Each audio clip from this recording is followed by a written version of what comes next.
क्या आप लोगों को आइडियाज़ जनरेट करने के अंदर प्रॉब्लम फील होती है? तो आज की वीडियो आप लोगों के लिए आइडियाज़। अगर आप कोई भी क्रिएटिव प्रोजेक्ट करना चाहते हैं, अपना कुछ नई चीज़ बनाना चाहते हैं, बिल्ड करना चाहते हैं, तो सबसे इंपॉर्टेंट चीज़ है आइडियाज़। अब आइडियाज़ जनरेट किस तरीके से किए जाएँ? आइडियाज़ जनरेट करने के अंदर बहुत सारी अप्रोचेज़ यूज़ होती हैं, बट मैं आज एक स्पेसिफिक अप्रोच के बारे में बात करना चाहता हूँ। बट उससे पहले मार्टिन स्कॉर्सेज़ी की मैं आपको एक बात बताना चाहूँगा। एंड मार्टिन स्कॉर्सेज़ी ने ये बात बोली थी कि the most personal is the most creative. अब हम जब क्रिएटिव परस्यूट के अंदर हैं, तो सबसे इंपॉर्टेंट चीज़ ये है कि आप उसको जितना हो सके पर्सनल बनाने की कोशिश करें। आपकी पर्सनैलिटी यूनिक है, तो अगर आप उसे और ज़्यादा पर्सनल बनाने की कोशिश करेंगे, तो आप जो क्रिएटिव आउटपुट निकाल रहे हैं वो भी बहुत ही ज़्यादा यूनिक और बहुत ही ज़्यादा पर्सनल होगा। अब काम को पर्सनल कैसे बनाया जाए, यूनिक कैसे बनाया जाए और क्रिएटिव कैसे बनाया जाए, तो इस बात को समझने के लिए मैं एक और इंसान के बारे में बताना चाहूँगा। एंड इसका नाम है पॉल श्रेडर।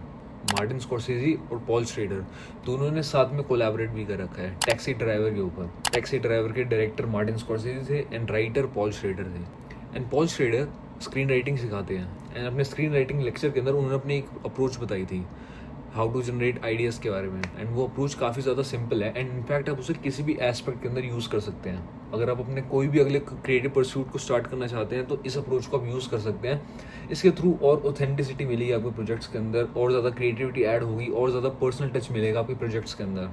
एंड वो अप्रोच सिंपल सी है। जब भी आप कोई क्रिएटिव प्रोजेक्ट स्टार्ट करना चाहते हैं, तो सबसे पहले अपनी लाइफ के अंदर इंट्रोस्पेक्ट करिए कि उस टाइम पीरियड के अंदर कौन सी ऐसी चीज़ है जो आपको पर्सनली इफेक्ट करी है, आपकी पर्सनल प्रॉब्लम कौन सी है, तो ये होगी आपकी पर्सनल प्रॉब्लम।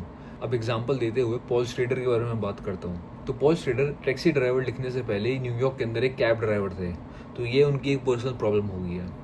अब दूसरी चीज़ जो आपको चाहिए एक स्टोरी जनरेट करने के लिए, आइडिया जनरेट करने के लिए, वो है एक मेटाफर। तो ये मेटाफर हो गया। अब पॉल श्रेडर की प्रॉब्लम है कि वो न्यूयॉर्क के अंदर टैक्सी ड्राइवर हैं, मिनिमम वेज पे काम कर रहे हैं, पूरी रात काम कर रहे हैं। बट उसके साथ ही साथ मेटाफर कौन सा है? मेटाफर उन्होंने डिसाइड किया लोनलीनेस का। जब आप पूरी रात टैक्सी चला रहे हो, अकेले हो, तो उसके साथ में उन्होंने मेटाफर जोड़ा लोनलीनेस का, फ्रेजाइल मेल कैरेक्टर्स का। एंड अब पॉल श्रेडर ने एक बात बोली थी कि आपकी पर्सनल प्रॉब्लम और आपके मेटाफर को आप और ज़्यादा पास लाने की कोशिश करो, और ज़्यादा पास, जितना पास ला सकते हो लाओ, बट कभी टच मत होने देना। जैसे आप उसको पास लाने की कोशिश करोगे, उसके अंदर से स्पार्क जनरेट होगा। इलेक्ट्रिक करंट्स जो इलेक्ट्रिसिटी जनरेट कर सकते हैं, उसी तरीके से एक स्पार्क निकलेगा। आपको बस उसको इतना ही पास लाना है कि उससे स्पार्क निकल सके। दोनों को जोड़ने की ज़रूरत नहीं है, बट स्पार्क निकल सके, बस इतना ही। एंड अगर आपकी पर्सनल प्रॉब्लम ऑथेंटिक है, मेटाफर्स ऑथेंटिक है, तो स्पार्क जनरेट होगा। एंड उसी से आपको एक यूनिक आइडिया जनरेट करने की इंस्पिरेशन मिलेगी।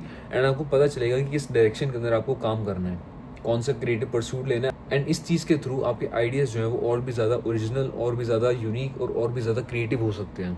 सो स्टार्ट ऑब्जर्विंग योरसेल्फ, आपकी कौन सी प्रॉब्लम्स है जो आपको बॉदर कर रही है। एंड उसके साथ ही साथ मेटाफर्स, डीपर मीनिंग, पोएट्री, इन सब के बारे में भी ध्यान दो, ताकि आप इन दोनों चीज़ों को साथ में ला सकें एंड एक स्पार्क जनरेट कर सकें।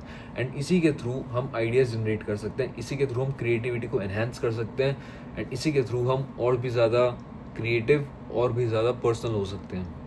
And remember, the most personal is the most creative.